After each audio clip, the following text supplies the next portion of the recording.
নমস্কার বন্ধুরা, আপনারা দেখছেন পেনকিলার আরজে ইউটিউব চ্যানেল, যেখানে আমরা প্রতিদিন বিভিন্ন কোম্পানির ওষুধের গুণাগুণ, উপাদান ও ব্যবহার সম্বন্ধে আলোচনা করে থাকি।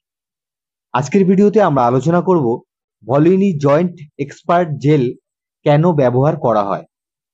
এই ভলিনি জয়েন্ট এক্সপার্ট জেল থেকে কি কি সুবিধা পাওয়া যায়, এই ভলিনি জয়েন্ট এক্সপার্ট জেলের মধ্যে কি কি উপাদান রয়েছে, এটি একটি টিউবের মধ্যে কত গ্রাম থাকে, কোন কোম্পানি ম্যানুফ্যাকচার করছে, কোন কোম্পানি মার্কেটিং করছে, এই সমস্ত বিষয়গুলি আজকে আমরা ভিডিওর মাধ্যমে আলোচনা করব।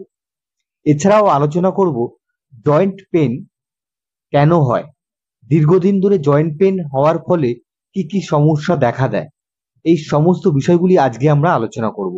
আজকের ভিডিওটা খুবই গুরুত্বপূর্ণ হতে চলেছে, তাই এখনো অবধি যারা চ্যানেলটিকে সাবস্ক্রাইব করেননি চ্যানেলটিকে সাবস্ক্রাইব করুন এবং বেল আইকনটি প্রেস করে রাখুন, যাতে পরবর্তী ভিডিওগুলো আপনার মোবাইলে গিয়ে পৌঁছয়। তো চলুন আজকে আমরা জেনে নিই এই ভলিনি জয়েন্ট এক্সপার্ট জেলের মধ্যে কি কি উপাদান রয়েছে। এই ভলিনি জয়েন্ট এক্সপার্ট জেলের মধ্যে প্রথম যে উপাদানটি রয়েছে সেটি হলো ডাইক্লোফিনাক, 2 নম্বরে রয়েছে ডায়াথাইলামাইন, 3 নম্বরে রয়েছে মেন্থেল, যেটি ব্যবহার করলে ঠান্ডা অনুভূতি হয়, 4 নম্বরে রয়েছে মিথাইল স্যালিসাইলেট, 5 নম্বরে রয়েছে অ্যাকুয়াস টপিক্যাল জেল। এবার আমরা জেনে নেব এই ভলিনি জয়েন্ট এক্সপার্ট জেলের একটি টিউবের মধ্যে কত গ্রাম থাকে। এই ভলিনি জয়েন্ট এক্সপার্ট জেলের একটি টিউবের মধ্যে 50 গ্রাম থাকে, যার দাম রয়েছে 240 টাকা। এই ভলিনি জয়েন্ট এক্সপার্ট জেলটি ম্যানুফ্যাকচার করছে সান ফার্মাসিউটিক্যাল। এবার আমরা জেনে নেব এই ভলিনি জয়েন্ট এক্সপার্ট জেলটি কোন ধরনের ব্যথাগুলোতে ব্যবহার করলে খুব আরাম পাওয়া যায়। এই ভলিনি জয়েন্ট এক্সপার্ট জেলটি জয়েন্টে যে ব্যথাগুলো হয় সেই ব্যথাগুলোতে ব্যবহার করলে খুব ভালো আরাম পাওয়া যায়।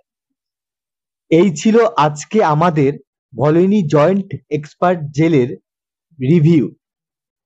এই জয়েন্ট পেনগুলি যদি আপনার দীর্ঘদিনের হয়, ব্যথার ট্যাবলেট কিংবা ব্যথার জেল লাগিয়ে ব্যথা কমিয়ে দেওয়াটাই কিন্তু সমাধান নয়। এরকম ব্যথা যদি আপনার দীর্ঘদিনের হয়, তাহলে সেই ব্যথা আপনার আর্থারাইটিসের ব্যথা হতে পারে কিংবা ইউরিক অ্যাসিডের ব্যথাও হতে পারে। তাই এরকম সমস্যা হলে ডাক্তারবাবুর পরামর্শ নিন। সুস্থ থাকুন, ভালো থাকুন। আমি আরজে, দেখা হবে আবার নতুন কোনো ভিডিওর সাথে। ততক্ষণ ভালো থাকবেন, সুস্থ থাকবেন। নমস্কার।